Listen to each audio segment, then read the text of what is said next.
What if the first sign of a future crime wasn't a scream, but a sentence scribbled in a child's notebook? Before the first body was found, before anyone suspected anything, there was already a written confession, hidden in plain sight, in a diary that was supposed to be innocent. This is not just a case about a child who killed. It's a story about the pages no one read, the warnings no one heard, and the silence that psychology failed to decode. In the realm of criminal psychology, we often search for the early signs, patterns of deviant behavior, indicators of conduct disorders, emotional detachment, and signs of suppressed trauma. But how do we react when those signs are presented not through actions, but through words? And what happens when those words are ignored? The human mind, especially in childhood, is a fragile territory. It's in this space that the roots of future violence may take hold, quietly, invisibly, sometimes screaming through a pen while appearing as just another school assignment. The concept of a dark childhood isn't always about bruises or neglect that you can see. Sometimes it's about emotional absence, unprocessed grief, or a deep sense of invisibility. Criminal behavior, especially when it emerges early in life, rarely comes from nowhere. It builds silently inside environments where no one is listening. And when children write, they often say what they can't say out loud. That's what makes this case different. It wasn't hidden. It was documented. As we dive into this true case, you'll see how forensic psychology failed to reach a boy who was asking for help in the only way he knew. His diary entries weren't fantasies. They were structured thoughts, intentions, a blueprint for something darker. And the most disturbing part is not what he wrote, but that no one took the time to read it. His words could have stopped everything, but they were just left there, collecting dust. And when someone finally opened that diary, it was already too late. This is not just a story of a crime. It's a case study in how society overlooks the minds that need attention the most. Through this analysis, we're going to uncover how childhood trauma, emotional neglect, and cognitive distortions shaped a young boy into something the world never expected. And perhaps by the end, you'll question what other diaries are out there, filled with unsent warnings. If you're passionate about exploring the criminal mind, understanding real, psychological patterns behind violent behavior, and exposing the ignored signs that lead to tragedy, then you're in the right place. Subscribe now so you don't miss the upcoming breakdowns of real criminal cases with a psychological lens. And tell me in the comments, would you have read that page in time? He was 9 years old when the diary began. The first entries were simple, even sweet. His favorite snacks, a sketch of his cat, a comment about how the rain sounded like breathing at night. Harmless thoughts, innocent reflections. On the surface, it looked like the kind of writing any child might produce when handed a blank notebook. But behind every word, there was something else, a pattern, a tone, something just slightly off, but only if you looked closely, and no one ever did. To the outside world, he was just another quiet boy, the type who never raised his voice, never got in trouble, the kind of child teachers often describe as polite, reserved, barely noticeable. He wasn't disruptive. He didn't fight. He didn't cause problems. And in a classroom full of louder, needier children, that silence was a gift, or so it seemed. The boy faded easily into the background, with a smile that rarely reached his eyes and answers that were always just short of curious. He existed within the boundaries of what adults called normal, but always a step away from being truly seen. His family was not the kind that raised alarms. They weren't broken by poverty or shattered by addiction. His parents were still together. The home had dinner at the table, chores on Saturdays, a structure. But what criminal psychology reminds us, over and over again, is that dysfunction isn't always visible. Emotional absence doesn't leave bruises. A cold home can look clean. A neglected mind can live inside a perfectly furnished room. What he lacked wasn't food or clothes. It was presence. It was connection. He was fed, but never nourished. Housed, but never held. His father was strict, in the way that many fathers are. High expectations, low patience. He believed boys should be tough, silent, self-reliant. That crying was weakness, and talking about emotions was dangerous. His mother was tired, overwhelmed perhaps, more caretaker than parent. She made sure things were done, that backpacks were packed and beds were made. But when it came to questions that began with, "Why do I feel?" she froze. The emotional bandwidth of the household was set to minimum. Love was never verbal. Affection was rationed. Eye contact was rare. In this environment, the boy learned not to ask for attention, but to earn it. And when he couldn't earn it, he started documenting it. His diary became the mirror he didn't have in real life. The place where he poured not just his thoughts, but the pieces of himself that no one had ever bothered to see. And as the months went by, the entries shifted, from the mundane to the metaphorical, from recounting his day to describing what it felt like to disappear in a room full of people. He wrote about shadows, about eyes that watched him at night, about the silence that screamed in his head when he was alone. He used language far beyond his age, not because he was gifted, but because pain matures the mind in strange ways. At school, he drew quietly during breaks, faces with hollow eyes, trees without leaves, children floating above beds. No one asked him what they meant. No one wanted to ruin the peace. And maybe that's the cruelest part. He wasn't ignored because he was troublesome. He was ignored because he made things easier for everyone else. He didn't demand help. He didn't know how. And by the time someone noticed, the damage had already evolved. It had grown teeth. In the field of forensic psychology, we know that not all future offenders show clear signs in childhood, but many do. It just depends on who's paying attention. The early stages of emotional detachment often look like shyness. A desire for isolation can be mistaken for introversion. And violent ideation doesn't always look like aggression. Sometimes it looks like art, or poetry, or quiet, cryptic phrases buried in notebooks. This boy wasn't born a monster. He wasn't a vessel of evil waiting to erupt. He was a child, one who felt more than he could process, one who internalized fear, shame, confusion, and rage with no adult helping him translate it. And like many children who grow up in silence, he created his own language for pain. The diary was that language, and with every line, he was trying to speak, not to shock, not to threaten, but to be understood, to be seen. But the tragedy is this. He was performing a monologue to an empty room. His pages, filled with metaphors of fire, darkness, and detachment, were never read by the people who should have cared the most. He talked about being invisible, about shadows eating his thoughts. He hinted at impulses, fantasies, not explicitly at first, but more and more as the entries went on. He was escalating, emotionally and cognitively. And the diary captured that transformation with chilling precision. By the time he turned 10, the entries had shifted entirely. Gone were the reflections about school, cartoons, or his little brother. In their place were abstract ideas. Phrases like, "If I was gone, would they cry?" and "Maybe the world is a test and I'm failing." He began using the third person, referring to himself as the boy instead of I, a classic psychological marker of dissociation, a defense mechanism often found in children processing trauma they can't verbalize. In criminal psychology, this kind of cognitive fragmentation is a red flag. It speaks to a mind no longer tethered to a grounded sense of self.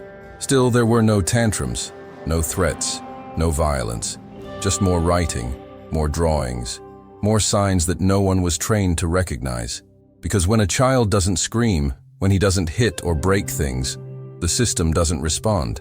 There are no referrals, no interventions, just silence. And that's exactly where the danger grows. Inside that silence, the boy developed a worldview based on neglect. He came to believe that emotions were dangerous, that vulnerability meant punishment or worse, being ignored. So he stopped trying, stopped expressing, and eventually, the only place left where he could be honest was between the pages of that diary. But diaries don't talk unless someone opens them. And in this case, the pages were left closed. For too long, too many signs were missed. Too many metaphors dismissed as imagination. Too many cries for help interpreted as creativity. And the boy, still so young, still so lost, kept writing, kept warning, until the day the words became real. The early entries in his diary were filled with carefully chosen words. At first glance, they felt like the ordinary reflections of a child exploring language. but there was a texture beneath them, a tension, an edge too sharp for someone his age. The handwriting varied from tight, compressed lines to chaotic scribbles that spilled off the page. The entries were dated meticulously, like chapters of a story unfolding in real time. Each page had something to say, not just in content, but in tone, structure, and intent. The emotional landscape of those writings revealed a slow descent, one that began in silence and ended in screams written in ink. What looked like diary entries were, in truth, silent declarations, coded signals. They were not asking for help outright. They were testing if anyone was even watching. One of the first red flags came in the form of repetition, a sentence that appeared again and again, buried in different contexts, sometimes in a corner, sometimes underlined, sometimes upside down. The sentence was this: every time I'm invisible, I feel powerful inside. It was subtle, easy to miss unless you read through the entries consecutively, but once you noticed it, you couldn't unsee it. That single line carried the weight of his entire psyche. Invisible, power. These were not just feelings. These were core beliefs forming inside a young, neglected mind. From a psychological perspective, that phrase is a door. It opens into a world where disconnection from others becomes a form of emotional control, where being unseen isn't just a state, it's a strategy for survival. Over the months, that line evolved. He began to explore the idea of power more frequently. Sometimes it came in the form of small victories, like I watched them fight and no one noticed me and it felt good. Other times it carried a colder tone, like when he wrote, "If I screamed now, the walls would just absorb it." The diary became a psychological battleground where the child was negotiating his sense of self through the lens of emotional rejection. There were entries describing dreams of floating above his bed, watching himself sleep, classic signs of dissociation. He described feeling like a ghost, like a shadow that could pass through walls but couldn't touch anything real. The metaphors weren't poetic, they were diagnostic. They echoed the themes of derealization and identity diffusion, both often found in young individuals processing chronic emotional neglect. The drawings that accompanied these entries were equally haunting. One page showed a small stick figure curled up inside a large, hollow circle. Around the circle, words spiraled inward, all saying the same thing in different handwriting styles: "Nobody sees me." In another, there was a child drawn without a face, standing in front of what looked like a window, with black streaks running from the sky. Water, blood. The meaning didn't matter as much as the mood. The mood was isolation. The mood was implosion. A slow, quiet collapse that had gone completely unnoticed by everyone in his life. Forensic psychology teaches us that children with high cognitive capacity and deep emotional wounds often express pain in layered, symbolic ways. Their cries for help are rarely loud. They are coded, subtle, and devastating when decoded too late. Some pages read like lists, not of things he wanted, but of rules he had made up. Rules like don't speak unless spoken to or don't cry if no one is watching. One page, titled Missions, had a numbered list of actions. Most of them seemed harmless at first. Stay quiet for a whole day. Don't blink when she yells. Hide under the bed and see how long you can last. But further down, the tone changed. Scare someone without being seen. Make them cry from the shadows. Punish them, like in your head. There was no specific target mentioned. No names, just tasks, activities, like challenges in a game he had created for himself. A game rooted in power, invisibility, and control. A coping mechanism twisted into a fantasy of domination. The emotional tone throughout the entries revealed a layered tapestry of psychological trauma. Fear was a constant presence, not described directly, but referenced through metaphors like "my heart becomes a balloon before it pops," or "I think the darkness under the stairs knows my name." Anger appeared less frequently, but when it did, it came like a storm.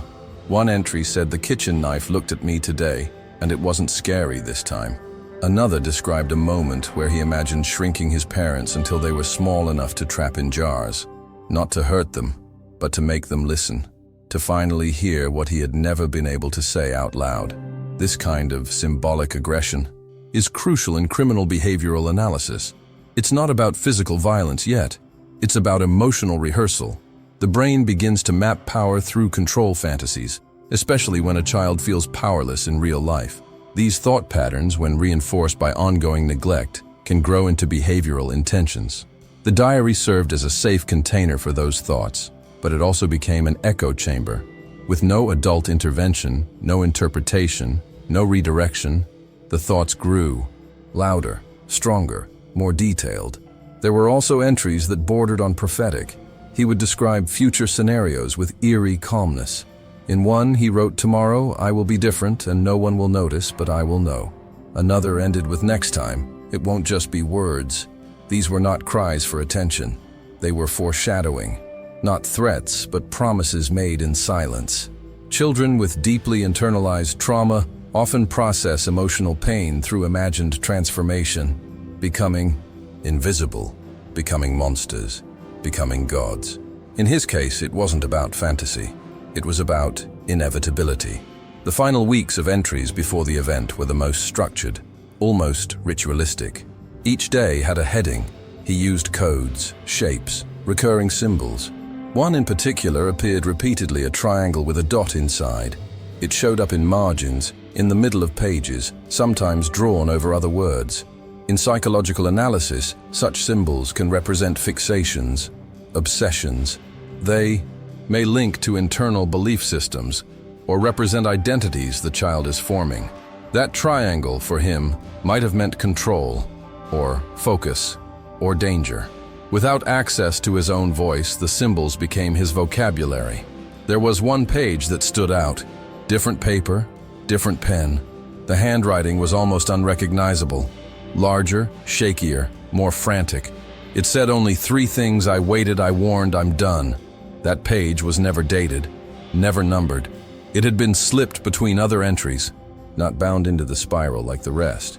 It was loose, like it wasn't meant to be found, but also like it was meant to be read, maybe not by his parents, maybe not by teachers, maybe by anyone who would finally look past the quiet, past the good grades, past the empty dinner table conversations.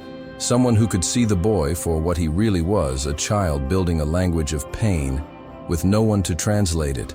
And yet, even with all these clues, all these messages, all these desperate symbols of a crumbling mind, the diary sat untouched, locked in his drawer, hidden beneath worn-out socks and old school papers, until the day it was opened, not by a therapist, not by a teacher, not by a parent who finally decided to pay attention, but by an officer collecting evidence after the crime had already happened.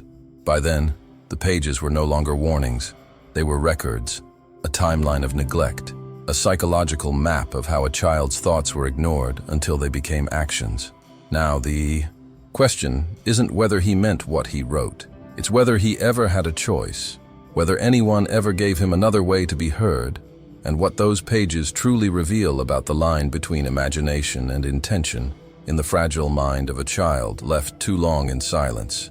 Before you continue with this content that reveals the hidden side of human behavior, you need to check out the ebook, Manipulation. Inside, you'll uncover the mechanisms behind mind control, behavioral influence, and the silent strategies used by people who manipulate their environment without being noticed. It's a true map of the mind. You'll learn how real psychological control techniques work, and how some individuals camouflage, strike, and influence others while staying invisible. You need to take this knowledge to the next level, because in the psychological game, those who don't understand become pawns. After the video ends, open the link in the description and get the ebook. It wasn't the first page. It wasn't the last. It was somewhere near the middle, tucked between 2 seemingly harmless entries. On one side, he had written about a class trip that had been cancelled because of rain. On the other, a list of things he wanted for his next birthday.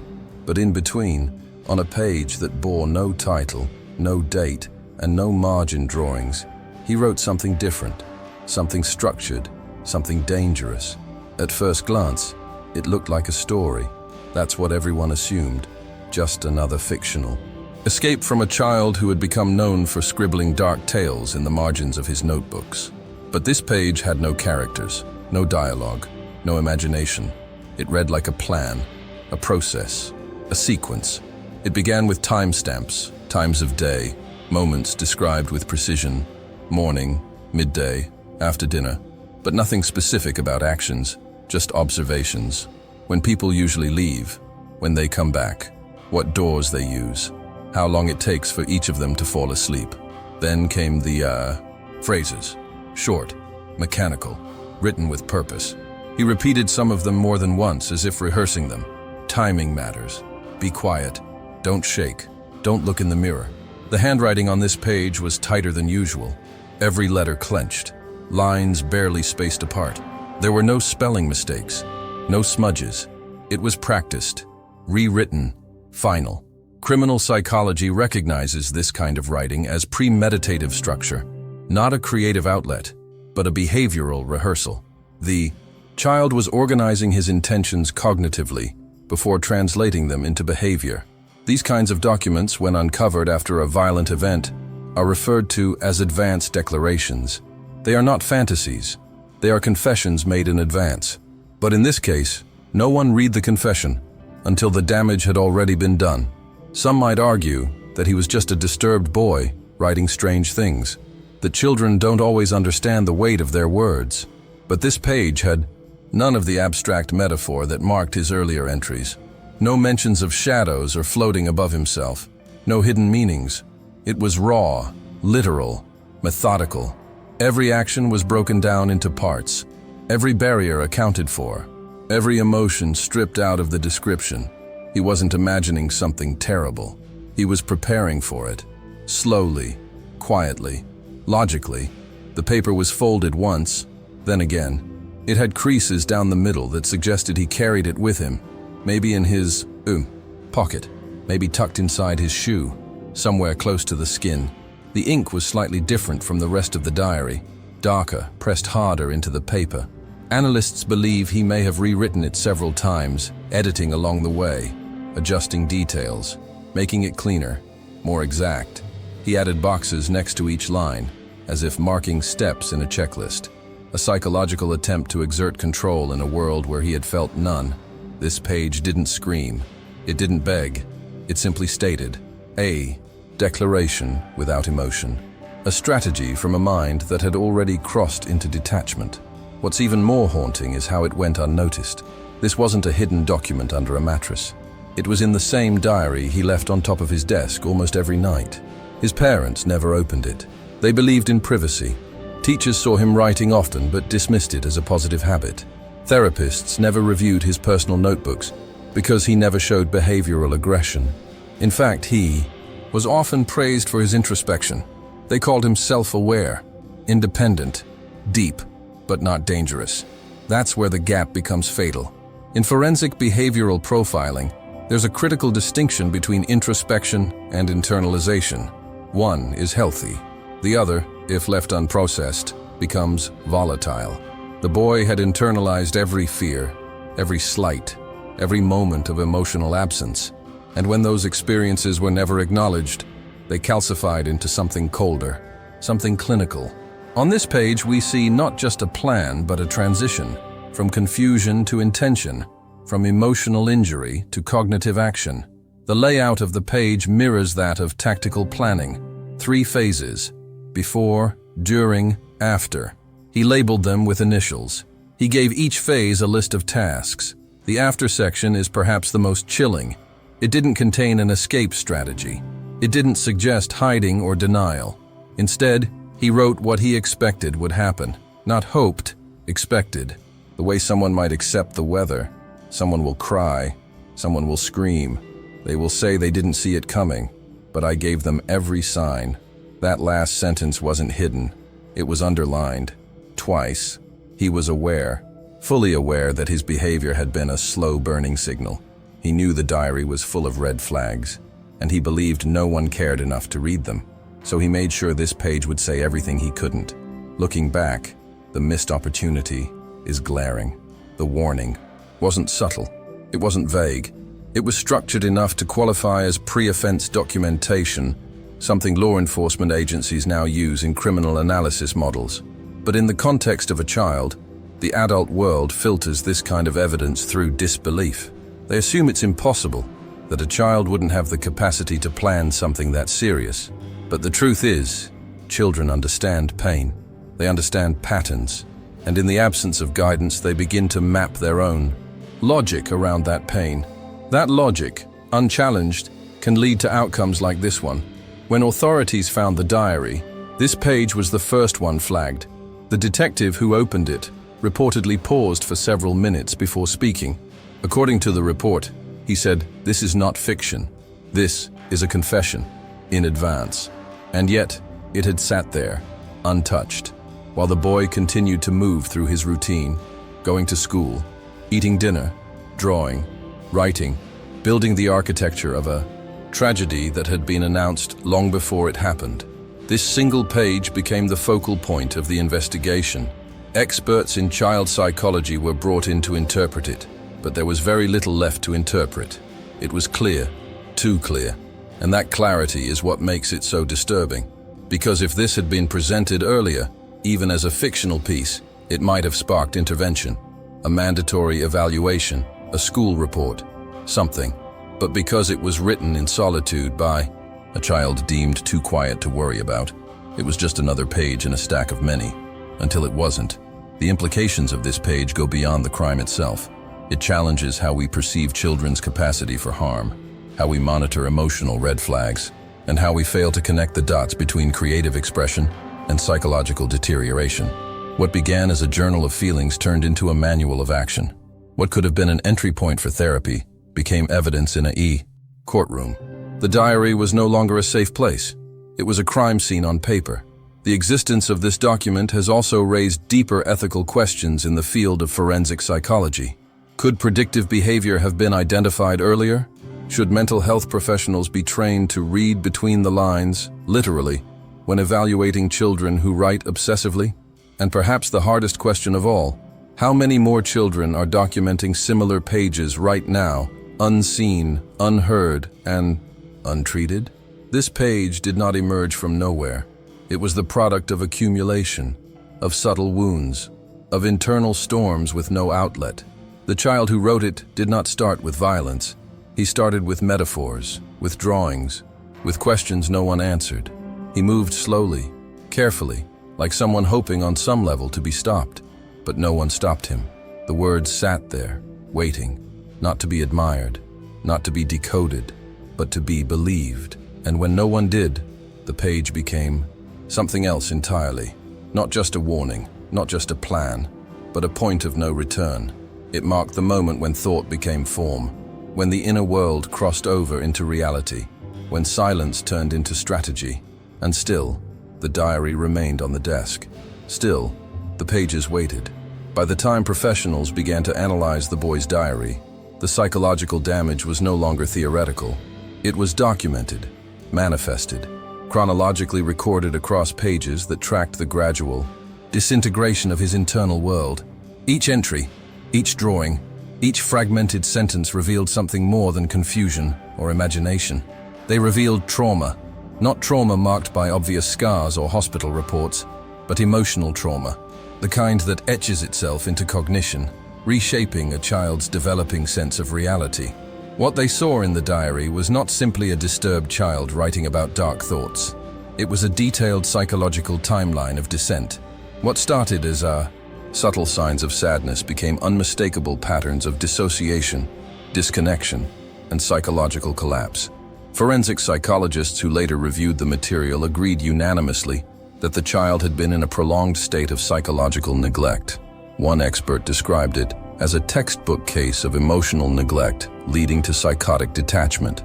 The child had experienced what is known as silent trauma, not the result of acute events like physical abuse or sexual violence, but the chronic absence of emotional responsiveness from caregivers. He was not beaten, but he was unseen, not insulted, but never validated. The home provided shelter, but not safety, food, but not affection, a routine, but not relationship. In developmental psychology, this is considered one of the most dangerous combinations. It allows the outer shell of a child to appear functional, while the internal architecture is slowly collapsing.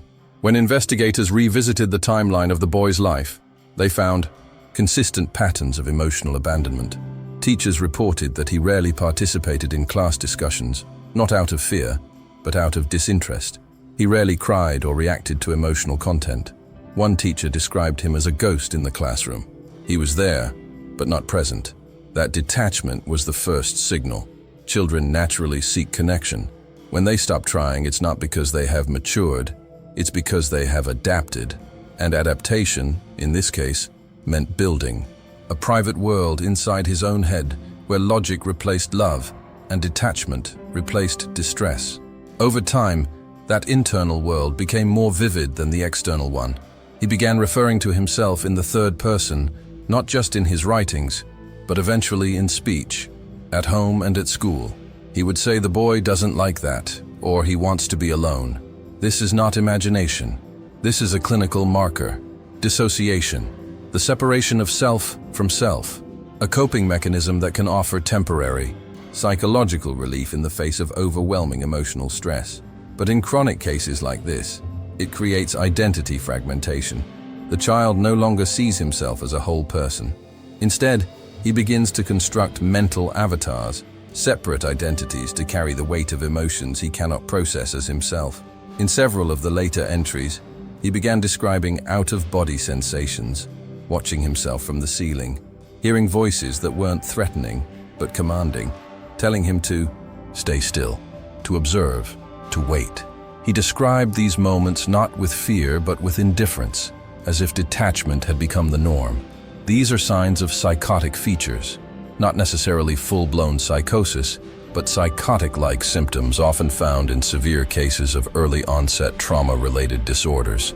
This includes schizoaffective tendencies, dissociative identity traits, and emotional numbing often associated with complex post-traumatic stress disorder in minors.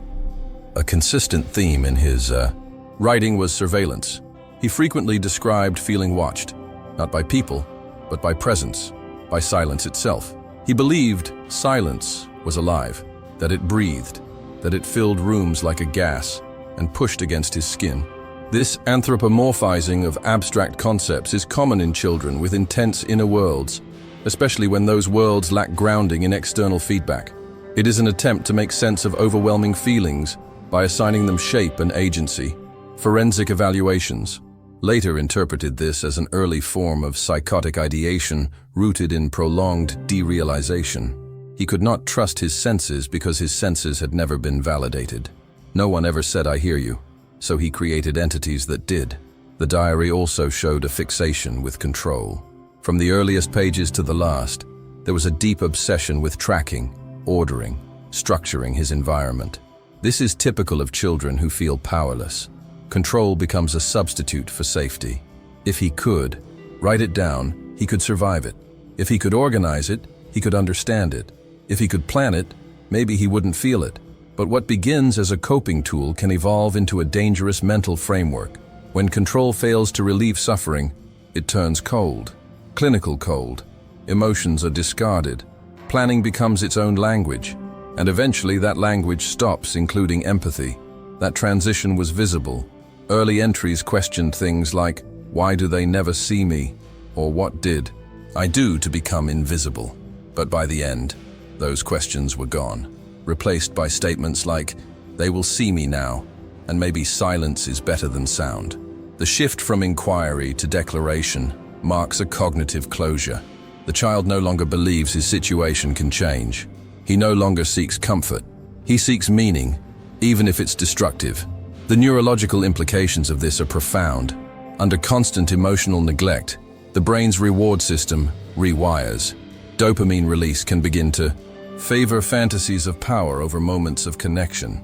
In extreme cases, the child begins to associate relief not with love, but with domination, control, and eventually violence. When psychologists mapped his writing against diagnostic criteria, they identified symptoms across multiple domains. From the DSM-5, features aligned with early emerging conduct disorder, severe dissociative tendencies, and indicators of attachment disorder.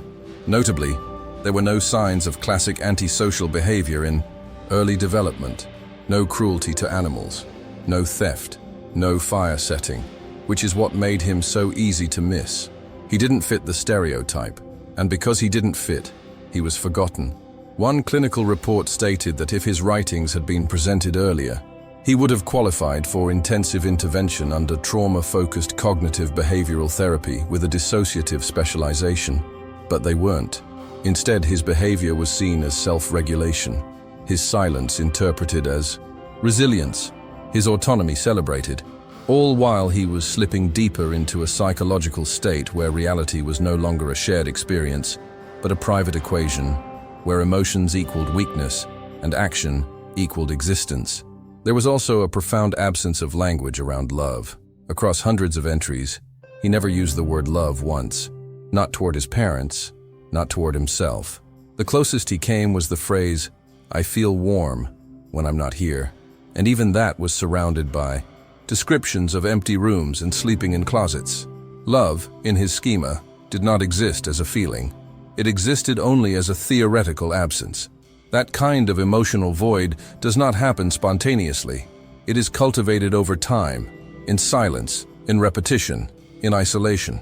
In forensic child psychology, this is one of the strongest indicators of early pathological emotional deprivation.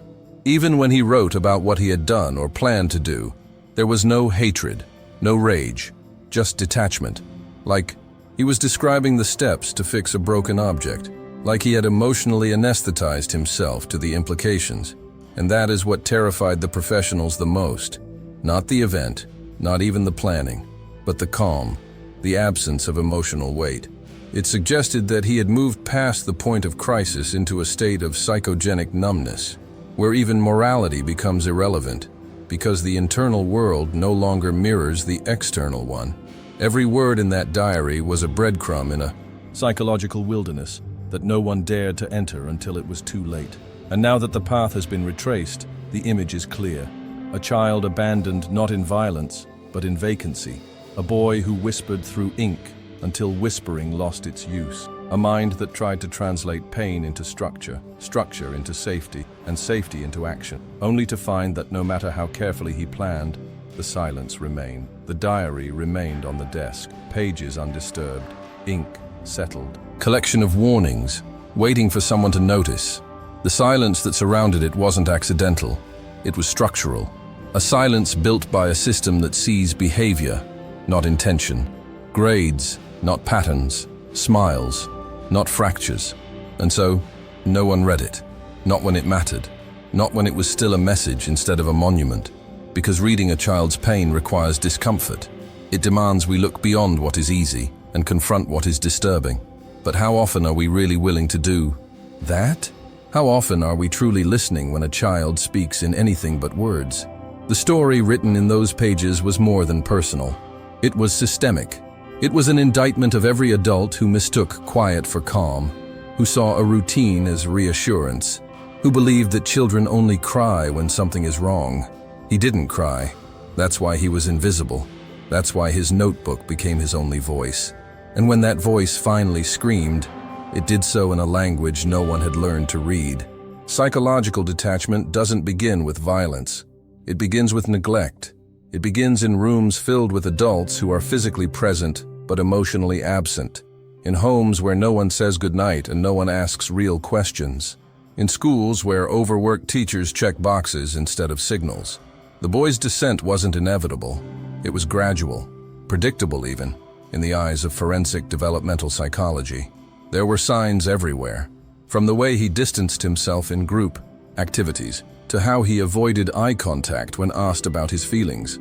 From his drawings to his vocabulary, everything pointed toward a growing chasm between his internal and external reality.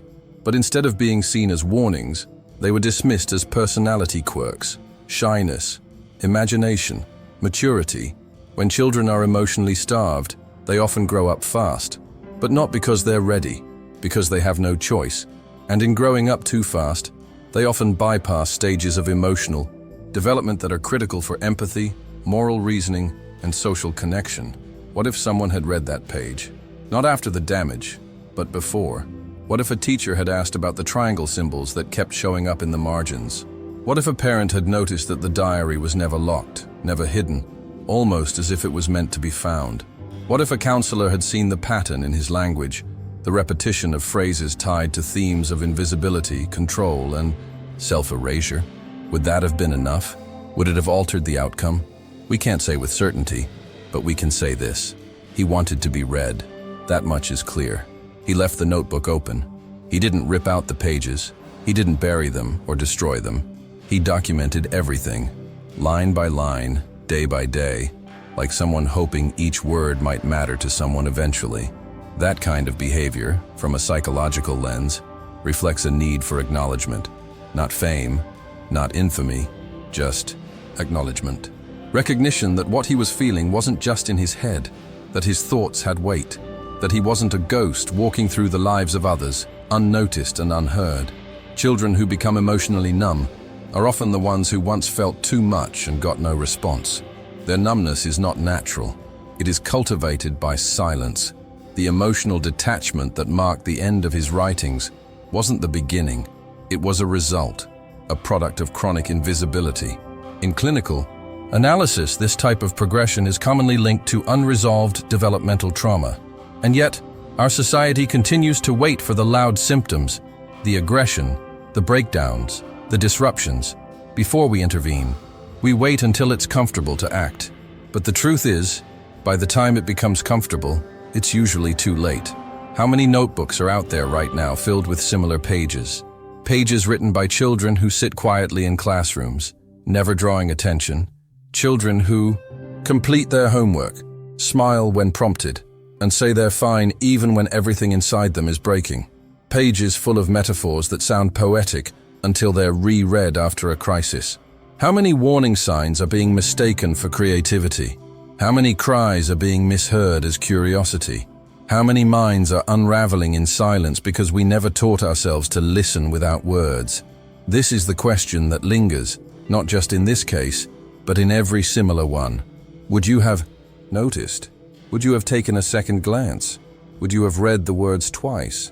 Or would you have done what so many others did? Seen the surface and assumed it was enough? Assumed that children who don't cause problems don't have any? Assumed that a quiet child is a peaceful one? Assumed that pain always screams? The truth is, pain often whispers, and sometimes it writes. The field of psychology continues to evolve, but certain truths remain stubborn. Emotional neglect is one of the most overlooked yet destructive forms of childhood trauma. It doesn't leave marks on the skin. It leaves marks on perception, identity, and memory. It alters the brain's capacity to process empathy, to regulate fear, to trust others. When a child internalizes the belief that their emotions are irrelevant, they don't stop feeling, they stop expressing, and that suppression over time reshapes the architecture of their thinking. Not all suppressed children become dangerous, but those who do always have one thing in common. They tried to speak, and no one listened. There is a cost to emotional blindness, a cost that isn't always paid immediately. It builds over years, often unnoticed, until the debt comes due in ways no one expects. A violent act, a complete collapse, a final entry that turns a private journal into a public tragedy. And in that moment, we all ask how it could have been prevented. The answer is usually written in the margins. It was never a lack of signs. It was a lack of sight. So ask yourself honestly, have you ever missed a sign? Have you ever looked at someone and chosen the easier explanation? Said they're just introverted, or they're going through a phase?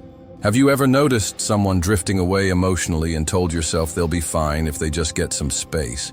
Because that space, when left unchecked, becomes isolation. And isolation, for a developing mind, is fertile ground for distortion, fragmentation, and despair. The kind of despair that doesn't explode. It builds, quietly, with structure, with planning, with ink. It's easy to call this story shocking, but what makes it truly disturbing isn't how rare it is, it's how familiar it could be. The ingredients are not extraordinary. A quiet child, distracted parents, overlooked signals, a system designed for performance metrics, not emotional red flags.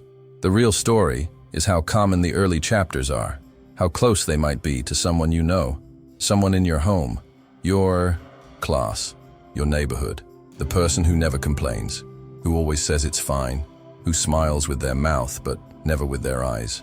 So, before we move on, Before we talk about aftermath or consequences, we have to stop here, in this moment, and ask the only question that really matters now. How many pages like this are still unread in someone's notebook?